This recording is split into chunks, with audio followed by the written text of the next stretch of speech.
Morning Flosstube. It is the Sunday the 4th of December today. It's shaping up to be another hot one. Just gonna do sort of like a little compilation of little videos. My camera doesn't have much space, and I spent yesterday trying to get my computer to behave itself. The downside of a Mac is it doesn't warn you that you're running out of space. It just suddenly doesn't open Finder and all these sorts of things. So I spent a day yesterday deleting double ups of photos and cleansing and that sort. So it's shaping up today. It's shaping up to be another hot one. This heat wave is going to last through until Wednesday, we're told. We had a storm pass through, so it's nice and cool this morning. And so I'm off to do some gardening, and I thought I would show you my garden, which is pretty much non-existent. So excuse the dog. So that noise was my dog, my little stitching buddy. She has taken to coming to the front door, telling me off and asking me to open the door. Then she comes in and goes, "Hello, mummy." Like she's been gone forever. Aww. Oh, and I meant to say, she does have a doggy door on the other side, which she could run around to and come in. So this is my back veranda, or should I say Matilda's back veranda. She's very excited I've come outside. And this is a backyard in Eidsvold. I don't know if you're going to see much. Sorry for the pool thing. I hope I'm not making you sick. So I do love this space. I have had to re-fence the bottom of the fence to keep Matilda in. And I love my double shed for storage. So I'm very, very lucky. I'm very, very happy. So this is my garden. And Matilda's sand pit. So that's my garden so far. My dad has given me that tyre to put a garden bed in. He's going to get me some more. So renting is fun because you can't put any permanent fixtures in. But I hope to be here a long time. And we're off again. So this is the view from my front veranda. This is basically suburbia Eidsvold, country Queensland. As you can see, we've not had much rain. I've checked on the weatherman, and he is going to get to a top of 38 today. At the moment there's a nice breeze, and if you're in the shade it's still quite cool. Mind you, it is only around about 8 o'clock at the moment. So gardening is done. Having a nice cool drink of cordial. Like I said, it is only about 8 o'clock. Yep, 7:55. So what can I tell you about Eidsvold? It has a population of about, I reckon 250 would be pushing it. That's including kids. The percentage makeup of the town is mostly pensioners or on subsidies of some sort, and it would easily be 75% Indigenous, so Aboriginal Australian. But the area itself, it is full of farms, and we're just like a central point, so a tiny little shopping centre, government agency, Centrelink, a butcher's. We don't have a baker, and a newsagent's, and a post office, and the post office also doubles as the bank.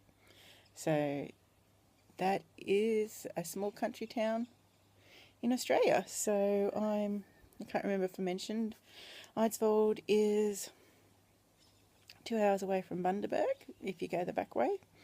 Apparently I'm going to do that tomorrow, so fingers crossed. It is only 2 hours, and it is not quite 2 hours to my mum and dad, so that's nice and handy. And then it is about apparently it can be 2.5 hours to Gladstone. I haven't done that drive yet. There's another back way that cuts off half an hour. So, as to where I was in Billawheeler, it is 2 hours south and slightly inland. It's very peaceful here. I mean, it's 8 o'clock and I've seen one car in the back roads. Matilda doesn't let me sleep in. I'm awake at 5:30. I think I'm the only one in town that is on a Sunday. So they'll all start stirring soon to go to church. The few of them that do go. So, yeah. I'll just finish a bit more of my drink. Try ringing my mum. And then I will try and do a little video showing you what I've been stitching on. So these are what I'm working on at the moment. I am really focusing on getting Persephone progressed. I would like to get it to beading stage by the end of Christmas, but Christmas usually comes around and I pull out Christmas flourishes and try and work on her, so we'll see how I go. I'm so close and yet so far. These flowers down here, I've worked on them for 2 hours and they're still not finished. I'm just so fiddly little bits and counting and but we'll get there. I've been doing the edging around her dress because it gets me down to the bottom and allowed me to finish off that corner stitch. So I am really happy with how she's looking. So I've really only got the bottom of her skirt and that corner to fill in, and those flowers, and some back stitching, and she'll be at beading stage. So I am loving how she is looking, and that is helping me keep motivated. So that is my Mirabilia Persephone. Okay, so this is my Nora Corbett Trick or Treat. I worked on her on the weeks I should say, before my birthday, as I'm a Halloween baby. I got a bit bored doing the brown, so I sort of paused on her. But she's to match this lovely lass. So, yeah. Quite happy with how she's going. I love how she's looking on this fabric. I am dreading doing all the rest of the swirly bits. So that is Nora Corbett's Trick or Treat Fairy. And this is the Munchkin come to visit. She thinks she's clever because she's come in the doggy door. So this is Melita. I don't have a picture of her. If I can work out how to post a picture, I'll put that in there.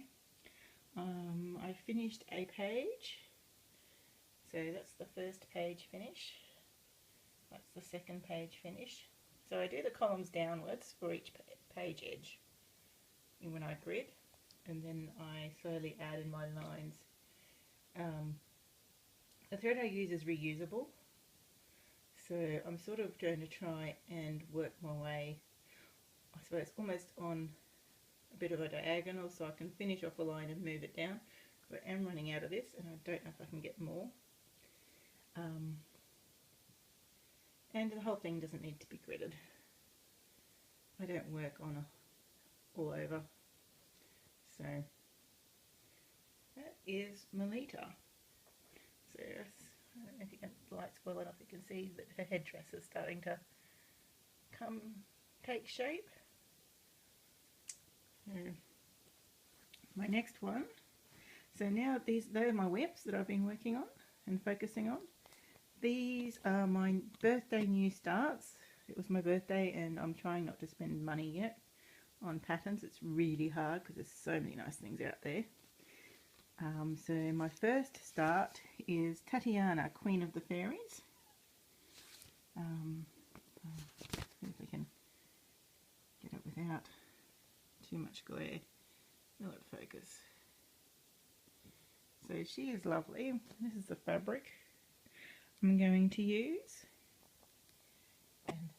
my huge start.